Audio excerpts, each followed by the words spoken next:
Arkansas, 6.5-point favorite against Mississippi State. Will.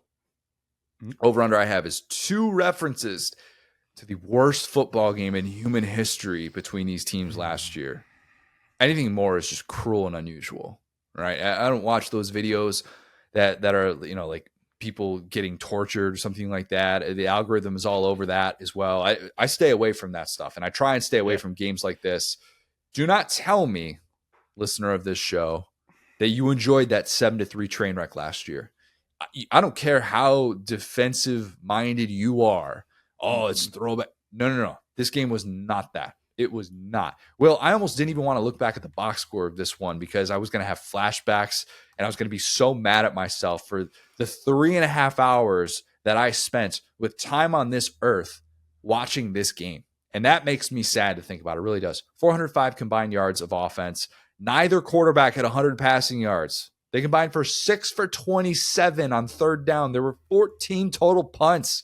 Even Iowa fans were like, it's kind of a lot of punts. It's a good amount of punts. Mississippi State had a backup punter in at one point. I'm pretty sure that the starter was just gassed. So you got it. Yeah. Had enough. Was the wheelchair like ball. Go figure that the guy on the losing end of this game last year is the guy that's still employed. And the guy who won this game, Zach Arnett, is an analyst right now. Sam Pittman needs this one badly. Because if you lose this, suddenly people are very quickly forgetting about what you did against Tennessee a couple weeks ago. If you lose this to a Mississippi State team that's improving, but still 1-5, smacked in their own building against Toledo, that is really, really bad optics for Sam Pittman. If you lose to this team, here's the dubious stat. Mississippi State currently has 1 SEC win since the death of Mike Leach. It was the aforementioned 7-3 game. If they get to number 2, sorry, you have these stats that just punched me in the mouth. That is 1 since then, and it's that game. Goodness. Yeah, and they beat Illinois in the bowl game that I was there for. Great time, nice lovely day down in Tampa. Thought this was the beginning of something kind of unique with Zach Arnett. I was wrong. They are searching for their first FBS win of the Jeff Lebby era. I definitely think with how well Michael Van Buren, not a disciple of the former president until we get a confirmed DNA test, I think that with how well he's been playing, that it's on the table that Mississippi State wins this game. I do not think that is crazy at all. But I think this is why you hire someone like Bobby Petrino. Not just because you're desperate, but because Robert Patrick still has it.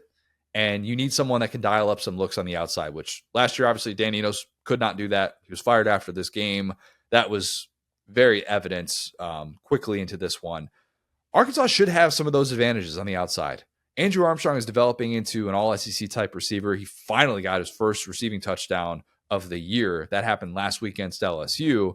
But guy's currently top 3 in the conference in both catches and yards. He's been great. One of those guys where you just kind of take a chance on some of those guys. Even if he's from Texas A&M Commerce, you take a chance on some of these guys and just hope they pop. And he certainly has looked the part. In theory, even a banged up Taylon Green should be able to drop back and trust these pass catchers and not have to be rolling out all the time, throwing off platform and making some of these decisions with, like the play is falling apart already. We got a mid-pod sneeze from Will. I did that for the first time last time. I didn't turn my video off. I let you keep going. I muted myself. I'm impressed. I've only sneezed, I think, once, like mid-pod, and it was like last week, and it freaked me out. I never do this. I don't know why I never do this, but you're excused. Bless you, of course. But I think that against this really struggling pass defense, that did play better. I shouldn't say it's struggling that much. Mississippi State did show some things against Connor Wigman that made you think that they had a pulse, but still worst ranked unit in the SEC. This should be a better spot for this Arkansas offense. So somewhat reluctantly, I'm going to say this game feels a lot different than last year. And Arkansas wins 34-32. Mississippi State covers the spread. I actually think in a weird way, it almost feels like disagreeing with you, even though we both have Arkansas winning, because we got to really ask some hard questions about Tennessee if this Arkansas defense doesn't completely shut down Mississippi State, because the way that Mississippi State has been successful has been kind of airing the ball out, spreading it around, like Lebby's system and all that, and we've seen Arkansas's defense against that type of a like spread the ball around wide open style in Tennessee, shut them down. So I think that's kind of there. And again, like the Mississippi State defense hasn't been great. So that's the way I view it. The Mississippi State offense has been surprisingly good outside of the Toledo game, which we just keep laughing about because it was so uncharacteristic of how scrappy this team has been.